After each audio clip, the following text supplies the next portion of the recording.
Hello, vinyl community. This is Mark from Westchester, PA, and I'm doing my 5th installment of my record collection. The first 3 were of the Beatles, the 4th was the A's, and this will be the B's, but not all of my B's because I got a lot of B's. So I should just start on this because it's going to take a while. First off, Baby Grand. Baby Graham's from Philadelphia, Pennsylvania. 2 guys that I know of. I don't know him so well. He was the singer. Eric Bazillion and Rob Hyman. They both met at, I think they met at Temple. I'm not so sure about that, but they did form the Hooters. And the Hooters are still around. They're probably the most famous band out of Philadelphia. And this album is good, but you can tell they still have some work to do to make it to where the Hooters came out. What you're listening to right now is a band called Backdoor. This is something I just discovered this year. This group is really good. It's a trio of bass, drums, and saxophone. There's no guitar, there's no keyboards, and these guys are wonderful. They're from England, and their story is that they played in a bar in their part of England, which wasn't like one of the main centers of England anyway, and they decided, okay, we can't get anybody interested in recording us, so we'll do it ourselves. Back in 1971, they put together a tape done on an Ampex, 4-track Ampex, mixed it in 8 hours, and then made 1,000 copies and sold it at the bar that they played. And somebody from the New Music Express found them, and then it just went on from there. And this is the Warner Brothers re-release of that album. As you can hear, they're very good. The bass player kind of takes the lead in the guitar sounds. I mean, it's he plays it like a guitar. And it's very creative and very melodic and ingenious, and they don't play for a long span of time. These songs are at the most 2 or 3 minutes long. Okay, that's enough of that. Next we have Chet Baker.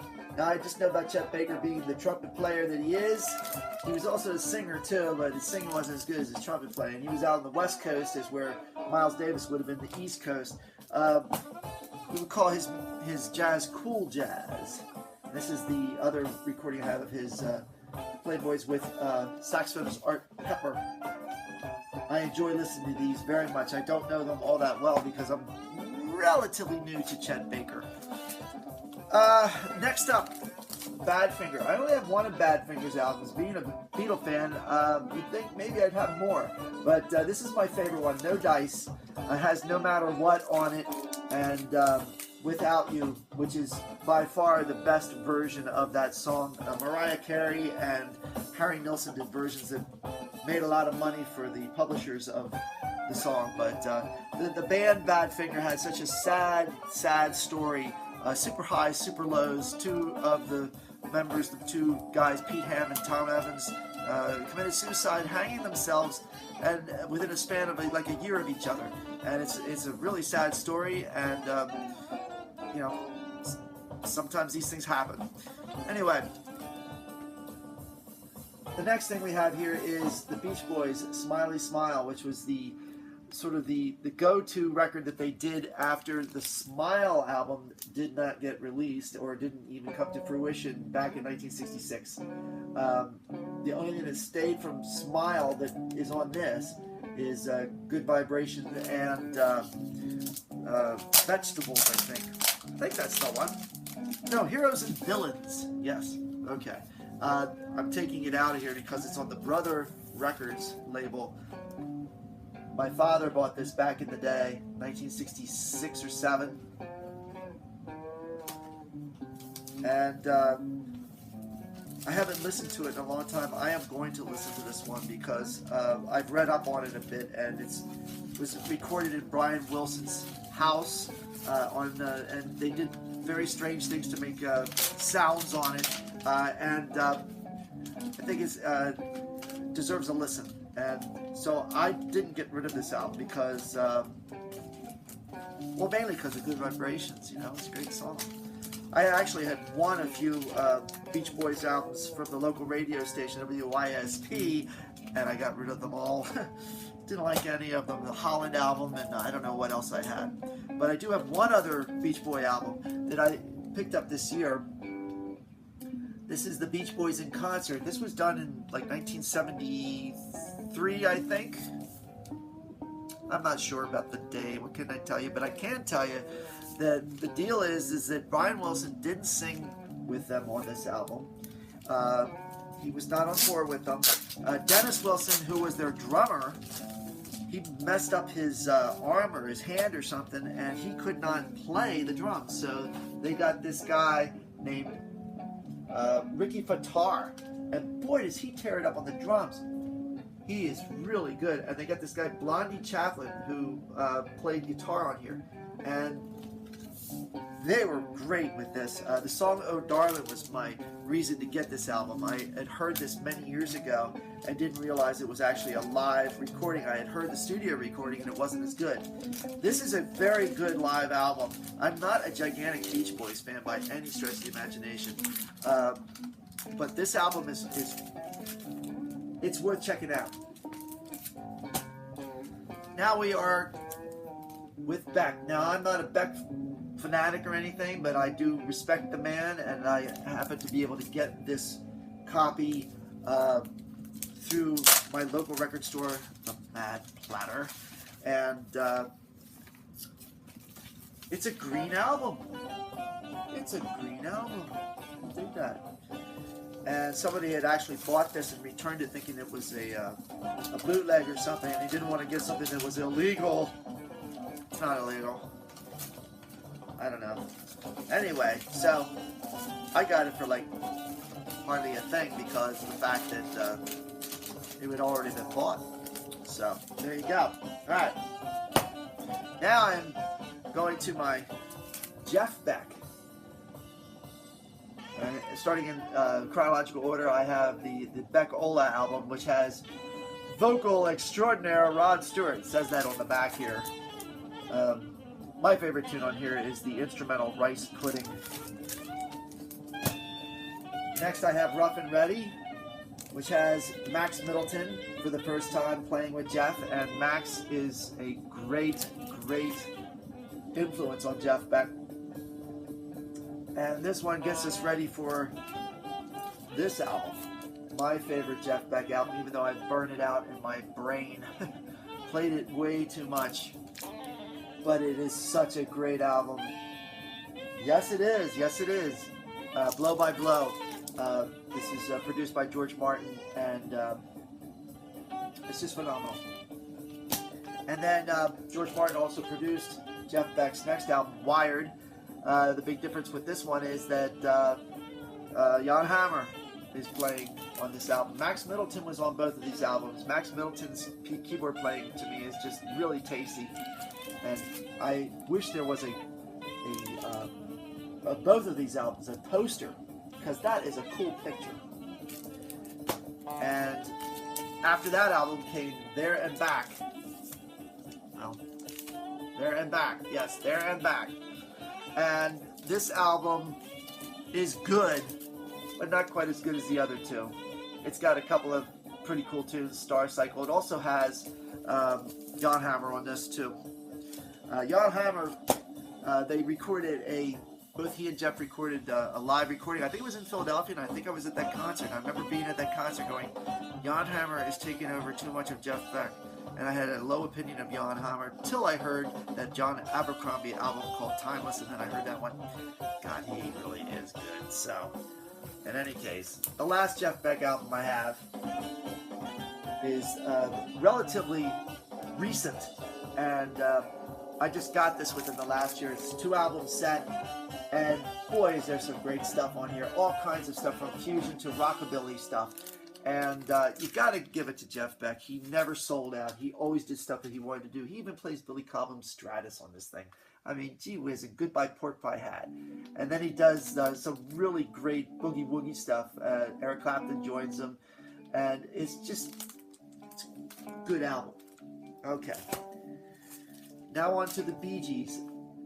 I like the early Bee Gees, the stuff in the 60s, and that's what this is. This is from the 60s. All the disco stuff, no, I did not dig that.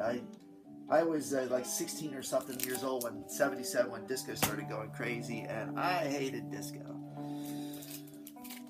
Here is an album by a guy named David Berman, and this piece, On the Other Ocean, which takes up this whole side, is a beautiful,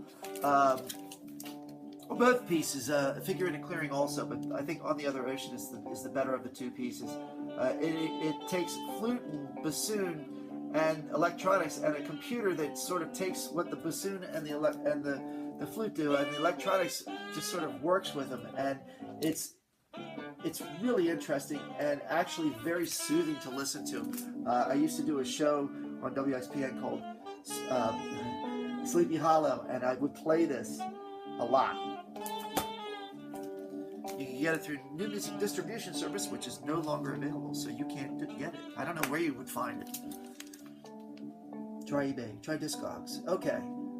All right, now, so we have now Richard Beirock, piano, ECM artist. From May 1979, this was recorded.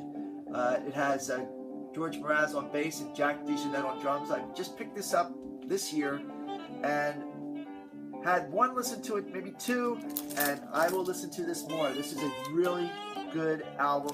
The guy's still playing too. Now to my little George Benson collection.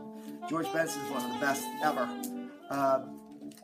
George Benson's second album was the most exciting new guitarist on the new jazz scene today. It's Uptown with George Benson Quartet.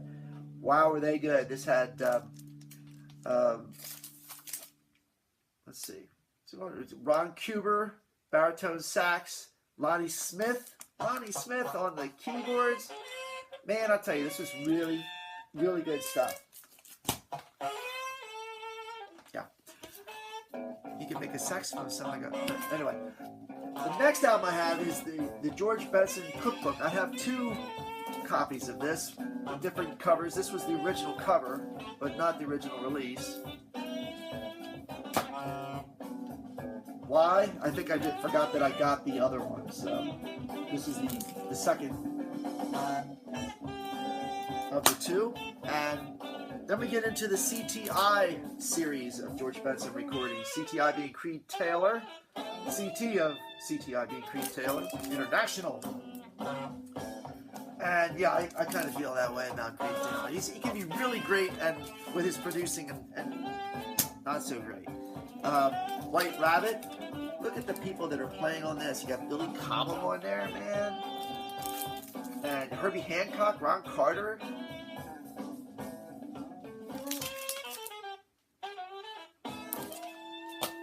I have Mad Benson.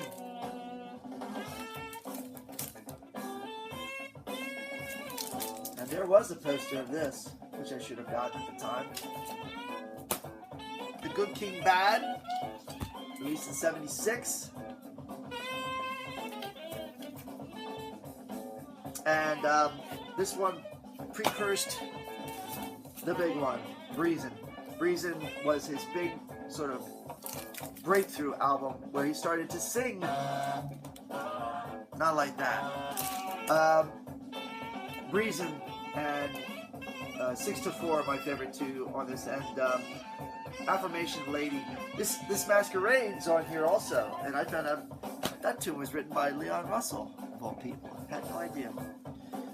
Okay, now we're on to another guitarist. Completely different style. Chuck Berry, yeah, the rock and roll dude, who's the guy that started the got it off the boogie woogie piano of Johnny Johnson. Johnny Johnson working with Chuck all those years.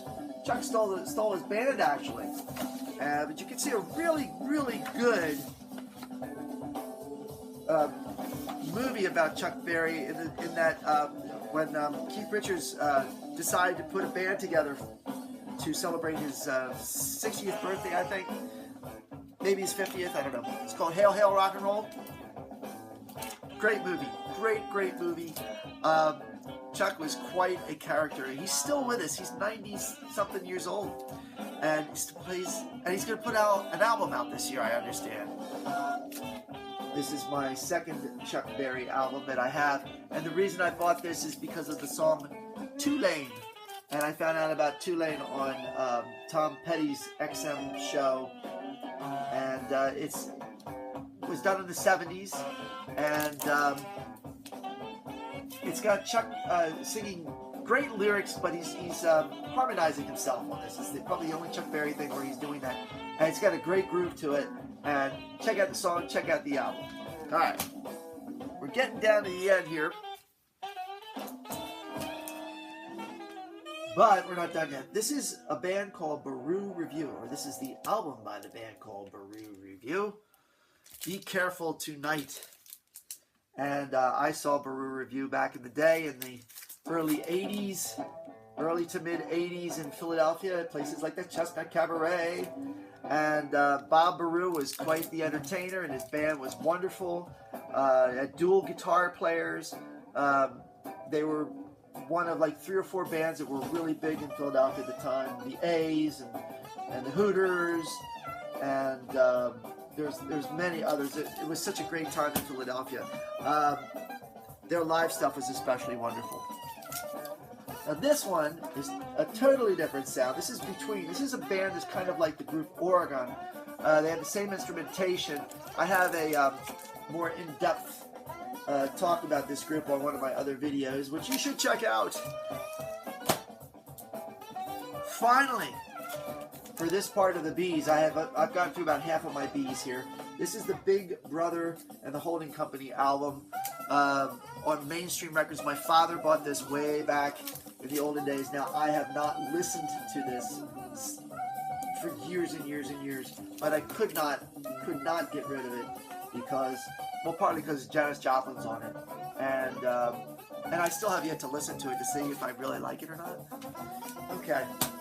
Well, I'm about halfway through the Bees, and I will return with another video at some point to finish off them. If you have a question or thoughts, or if I got something wrong, give me a write.